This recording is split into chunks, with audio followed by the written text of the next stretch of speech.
my paper today emerges out of that, but it takes an angle that I didn't manage to take in the book.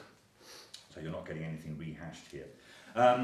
My title is Literary Time at a Turning Point, Maurice Blanchot and Narrative. And my paper is faithful to that title, although it's not entirely faithful to my abstract, half of which I don't manage to cover. So Maurice Blanchot and Narrative, Literary Time at a Turning Point. Maurice Blanchot's critical writings from the late 30s through to the 1950s sought to establish a conception of literature that was entirely distinctive, even if its roots in late 19th and early 20th century symbolist and modernist aesthetics were readily apparent. A central plank of this vision of literature was a thoroughgoing reappraisal of the novel form. This being reflected at the same time, of course, in Blanchot's own practice as a writer, as a novelist. He begins working on his first novel, Thomas the Obscure, in 1932, publishes that in 1941, publishes 3 more texts entitled called novels, and then from the late 40s onwards, he's publishing a series of shorter narrative texts which he generically refers to as récits, and I'll come back to that term shortly. At the heart, both of Blanchot's broad interrogation of the status of literature and of his reflection on and practice of the novel and narrative form lies an idiosyncratic notion of time.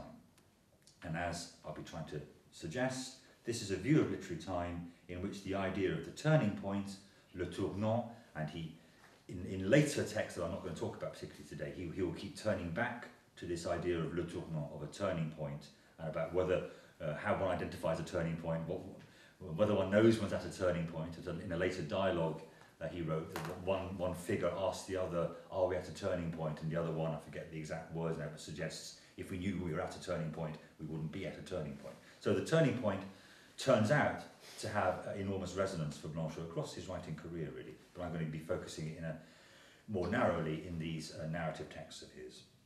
Blanchot's critical investigation of the novel, and particularly of the temporality of narrative, comprised studies of some of the most prominent novelists associated with European high modernism. In one of the earliest pieces collected in Blanchot's first volume of criticism, Faux Pas, which was published in 1943, there appears a study of Virginia Woolf's The Waves, which actually had first appeared in a journal in 1937. And in that, Blanchot's claim for the originality of Woolf's fictional experimentation is founded on what he sees as the centrality of time to the novel form more generally. So this is quotation 1 on your sheet there, and as I say, if you'd like to follow in French, I'm going to do everything in English, but if you'd like to follow in French, you have the original French text in brackets each time afterwards. Virginia Woolf composed a novel not with what is accidental in a novel, details of duration, the events and pretenses of life, but with the very substance of the novel, time. And in that article he goes on to say rather more about that, but I'm going to just pick out a few moments here before turning to this particular conception of time that holds sway in the récit, in Blanchot's sense of the term. In the same year, 1937, Blanchot was writing a lot of journalism of various sorts at this time. Any of you who know anything about Blanchot will know that I'm skating over a whole other turning point for Blanchot, which is his quite virulent right-wing nationalist journalism of the 1930s. And the period I'm looking at is another turning point, a turning away from those politics and that particular kind of political engagement. I'm not actually going to say anything about that in the paper because I just didn't think I would have time. But he's also at this time writing a lot of, and will carry on for many years, writing a lot of very regular literary journalism, writing chroniques, writing review articles of pieces as they appear. So in the same year, 1937, a piece on Thomas Mann's Joseph and His Brothers describes that novel as at once a novel of the novel, and in close relation to that claim, a novel of time and an essay on duration. And Proust, not surprisingly, and Gide are among the other writers whose work he invokes in relation to discussions of the essence of the novel, or what he calls in an essay that does include some discussion of Gide, the pure novel. And on each occasion, the foregrounding of time is seen to be paramount. But it's to two more unexpected sources of inspiration for a reconception of the novel and of narrative form that I'd like to turn, both of whom are actually invoked more often, and I think to more telling and distinctive effect, than any of the major European novelists of the early 20th century to whom Blanchot refers. And the first is Stéphane Mallarmé. No surprise, perhaps, that in this part of the century somebody should refer to for their aesthetics to Stéphane Mallarmé, but it's notable that Blanchot turns to him not just for a particular conception of the literary artwork, but as a resource for refashioning the novel in particular. So, in a 1940 essay, perhaps somewhat provocatively entitled Mallarmé and the Art of the Novel, and as if to underscore the provocation, when Blanchot collects these pieces in Faubourg, there's a section of that called Digressions on the Novel. We'd already had 2 essays on Mallarmé in the Digressions on Poetry section, but here, heading up the Digressions on the Novel section, is this essay, Mallarmé and the Art of the Novel. And in that essay, Blanchot's central contention is that Mallarmé's view of an essential language that is ontologically foundational rather than subjectively expressive or instrumental may be taken as a key literary touchstone by the novelist no less than by the poet. But it's to a later essay that one has to turn to find Blanchot drawing something like an account of a peculiar type of narrative time from a text by Mallarmé. And in this case, the text by Mallarmé is The Abandoned Experiment, one that's poised uncertainly in its fragments between poem, narrative and drama, Igiture. In Blanchot's study of what he calls the Igiture experience, l'expérience d'Igiture, his focus is on the moment around which Igiture, in its odd fragments that have been pieced together by editors, on which those fragments turn in their entirety. Midnight. Midnight, when Igiture, the eponymous hero, is to throw the fateful dice. This gesture, it would seem from Mallarmé's fragments, equating to taking his own life by drinking a phial of poison.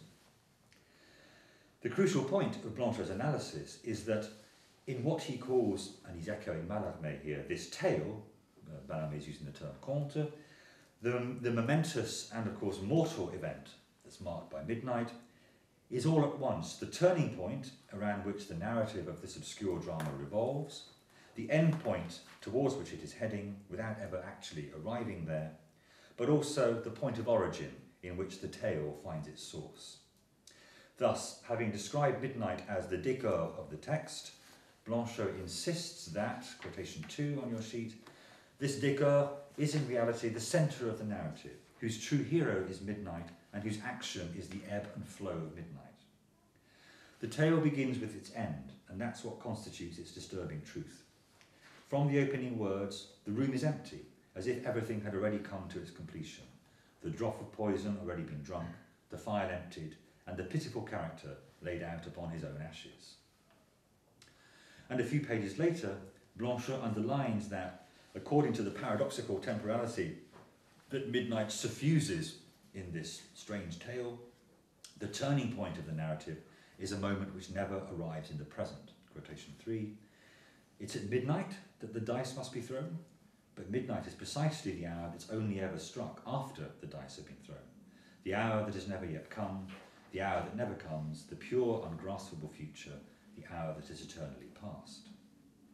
And as we'll see, the perpetually elusive hour of midnight, as it's identified by Blanchot in Mallarmé's fragmentary Igiture, shares the very temporality that will also characterise the event conveyed by narrative as récit in Blanchot's idiosyncratic handling of that term. Alongside Mallarmé, one of the most constantly important points of reference for Blanchot's critical writings in the 1940s is Lautréamont's prose poetic nightmarish fantasy of 1869, The Songs of Maldoror.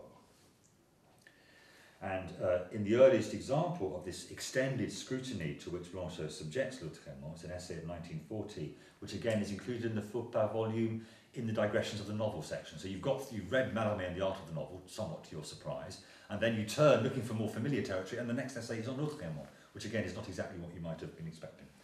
And Blanchot launches his discussion by venturing to take at face value the narrator's exploration in Maldoror, near the beginning of the text's sixth and final canto, that the literary form best suited to his peculiar creative quest may be the novel. In relation to the Maldoror narrator's examination of his own literary creation, Blanchot claims that not only is one of the great beauties of Maldoror, this is quotation 4, this hidden effort towards a kind of pure book, an ideal model novel. You can also hear the Mallarméan resonances there. A work worthy of the name novel, and yet stripped of all the ordinary conventions and all the ease or facilities, facilité of tradition. But a major source, so not only does he note that, but a major source, he says, of our fascination as we proceed from canto to canto in Lautréamont's text, is our sense of striving to follow the events of a narrative to which the text seems to struggle to give coherent expression, such that in reading Mal d'Horreur, we are, says Blanchot, and this completes the quotation in 4 there, we are present at a tormented pursuit in which the failure of fiction forms part of the fiction itself.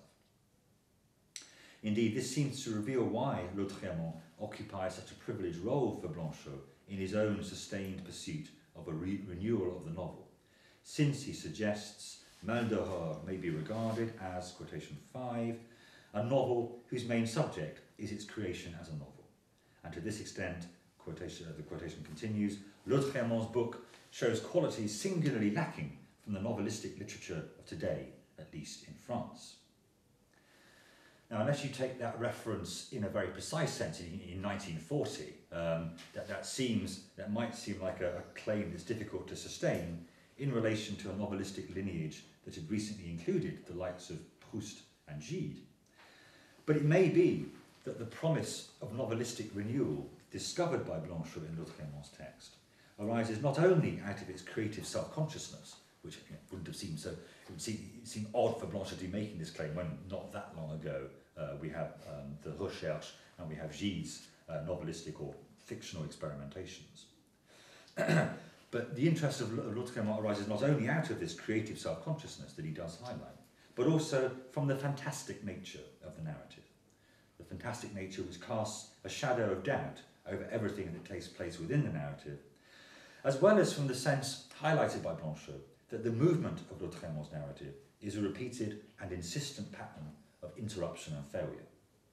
Indeed, much of the remainder of Blanchot's short essay focuses on the temporal effects of this ceaseless rhythm of digression and resumption, destruction and creation in Lautréamont's uncannily halting yet obstinate narrative.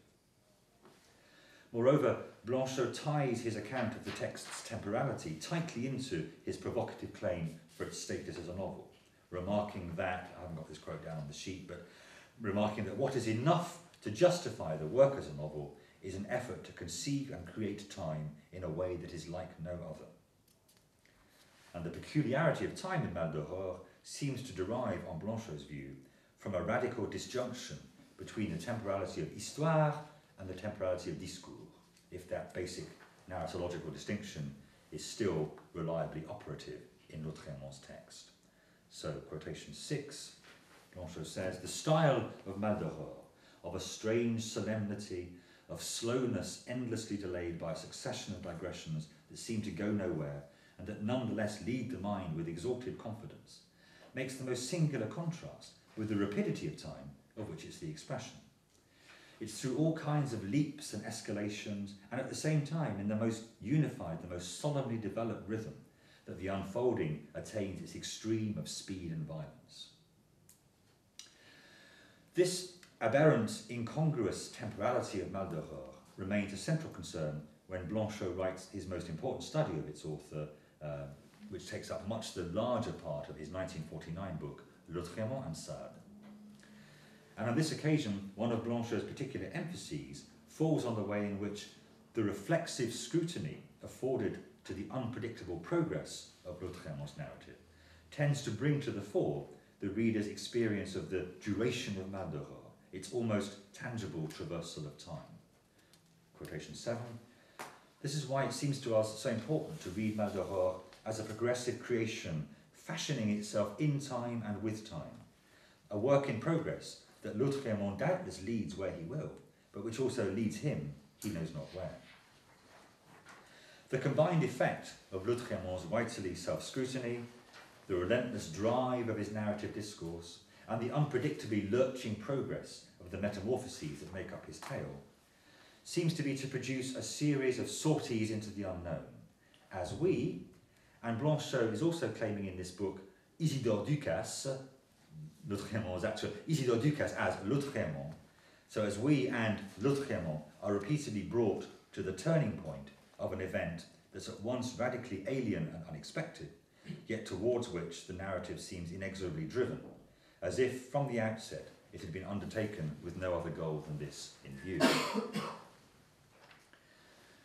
Later in his discussion, Blanchot underscores the strange consequence of this movement in terms of a repetition heralding the ceaseless return of the unfamiliar. Sarah, do you want a quotation sheet, please? And this is quotation 8. So a repetition heralding the ceaseless return of the unfamiliar. Quotation 8. We have said that everything gets repeated, but at the same time nothing is repeated.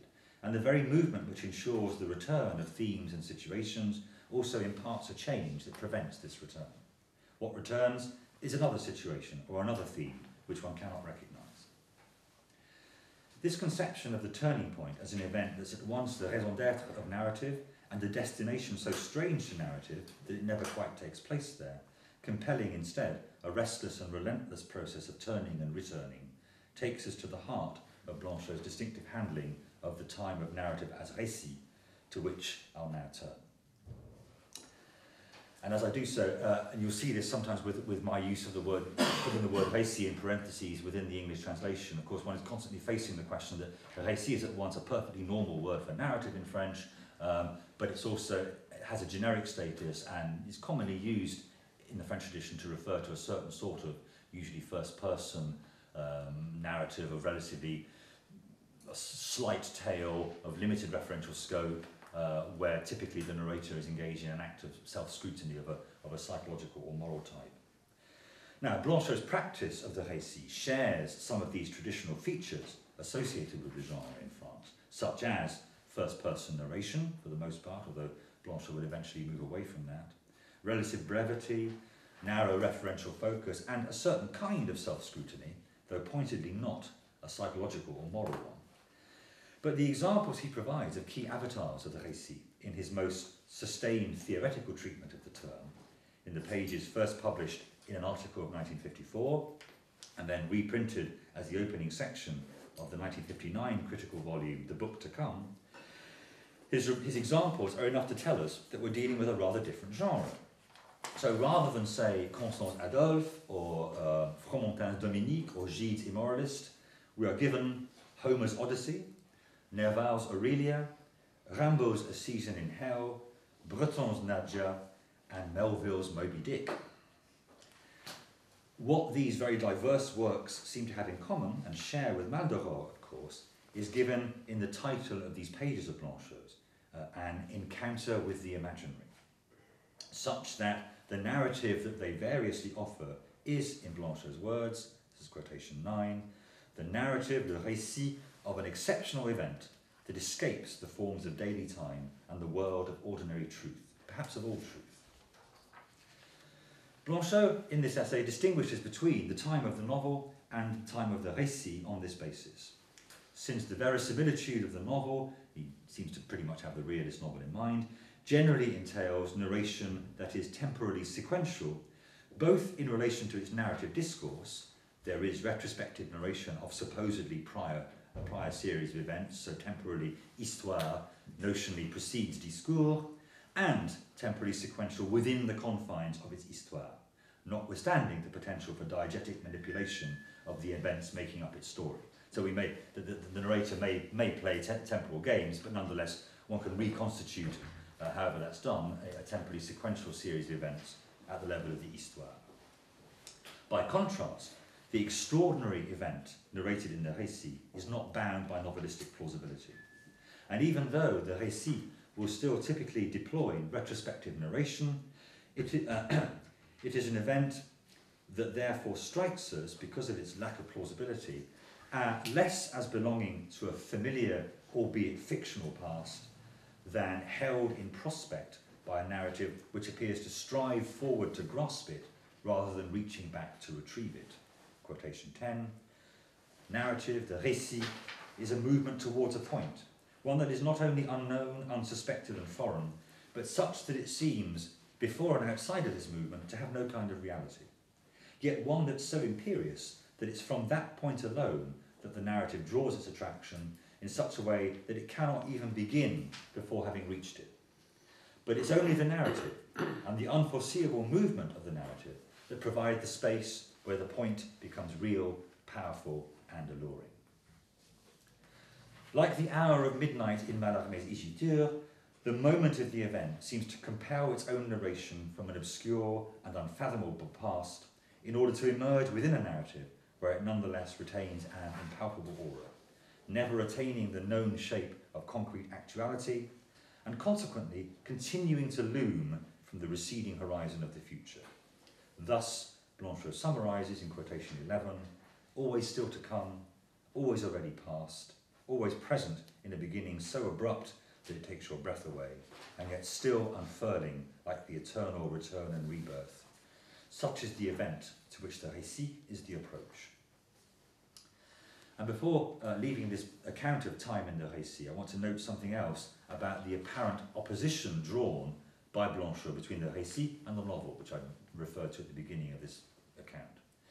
For all that Blanchot firmly establishes that working distinction in order to highlight the peculiar temporality of the event conveyed by the récit, there are subtle indications that we should view what he uncovers in this way as, in another title from one of the sections of this part of his book, the secret law of narrative in a more general sense, even if that law is occluded in the novel, especially in its realist guise. And Blanchot hints at as much, for example, at the moment when his argument turns from the case of the novel to that of the récit, with the observation, quotation 12, the récit begins where the novel does not go, but still leads us by its refusals and its rich negligence. The temporality at work in this secret law subtending all narrative may be illuminated by Blanchot's own practice as a writer, particularly in the triptych of récits published between 1948 and 1953. L'arrêt de mort, death sentence, made perhaps most famous by Derrida's well-known reading of it in the Parage volume, When the Time Comes, au moment voulu, and Celui qui ne m'accompagnait pas, the one who was standing apart from me. But I can only sketch this out in the most general terms here. Various forms of turning point, repetition, and return may be mapped across all of these narratives. Each of them hinges on turning points, many of which seem to herald the eruption of the extraordinary within what appears to be the most ordinary banality. Walking down a corridor, entering a room and perhaps encountering someone there, looking through a window, glimpsing a figure at the bottom of a staircase. Some of these events, some of these banal events, resound within and across narratives. A request for a glass of water is repeated within When the Time Comes, seeming already like an echo on its first narration, and then returns uncannily in the next récit, the one who is standing apart from me. Moreover, the enigmatic nature of the narration of these events and others means that the reader is frequently left in doubt as to their status and significance. They seem scarcely present in the narrative. In contrast with those mundane episodes, the most momentous and irreversible of events may be subject to a strange repetition. Thus, the first part of Death Sentence appears to relate the death of the female figure J, followed by her revival, and then a second death. And return constitutes both a theme and a structuring device of the narratives. So, in the next récit after Death Sentence, the opening of When the Time Comes relates the narrator's apparent return to an apartment where his friend Judith lives. Judith, who may or may not be relatable to the figure J in the previous narrative. And she lives there now accompanied by another woman called Claudia. And in fact, this opening section of around a dozen pages of this récit had been previously published separately in a periodical under the title The Return. And then various senses of return, including a narrative return to these opening pages, proceed to proliferate across the remainder of the narrative in its full form. So more generally, as a structuring device, the narrative's return to various episodes has the effect of promoting uncertainty about the distinction between temporal stages of the plot. It seems impossible to reconstitute a sequential histoire from Blanchot's narratives. But more radically, the fundamental distinction between discours and histoire may itself end up being undermined. so that the events narrated are not just elusive for us in a restricted sense, as they might be, for example, with an unreliable narrator, but in a more fundamental way. Since, for example, what we take to be the histoire seems to invade the time of narrative discourse. So, for example, the narrator of Death Sentence launches the second part of his account with a puzzling meta-narrative remark about the need to take some precautions as he proceeds with his story. And then he adds, quotation 13, "I'm not taking these precautions in order to cast a veil over the truth. The truth will be told. Everything of importance that happened will be told. But not everything has yet happened." So the histoire at the time of discours seems to remain incomplete. We might describe, I'm moving towards my conclusion now, we might describe the cumulative effect of Blanchot's repetitions and turns and returns as highlighting, within what at one moment still seems to be the histoire of narrative, the very movement of return that characterises narrative discourse tout court, insofar as narrative discourse purports to be a retrospective return to events. So at one level, Blanchot's concern seems to be that very return which narrative is. And when that basic movement of return is itself laid open to question by a destabilisation of the very distinction between histoire and discours, it's as if we're being held uncertainly at the very turning point of return.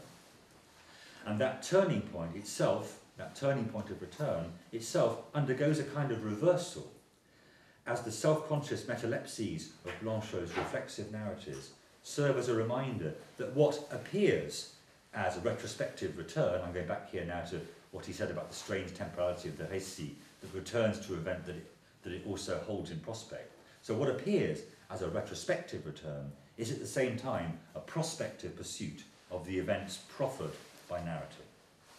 In holding us at that oscillating turning point, narrative may be said to keep us at the very point where the strange initiatory power of the literary work holds sway. And this is how I'm going to end, and this is quotation 14. In this sense, the work is always original and at all moments a beginning. It is thus that it appears ever new, the mirage of the future's inaccessible truth. And it is new now. It renews this now, which it seems to initiate, to render more immediate. And finally, it is very old, fearfully ancient, lost in the night of time. It's the origin which always precedes us and is always given before us, for it's the approach of what allows us to depart, to nous éloigner, which is kind of quite hard to distance ourselves, but also to move away, to get going, to move off, to depart. A thing of the past, in a different sense from what Hegel said.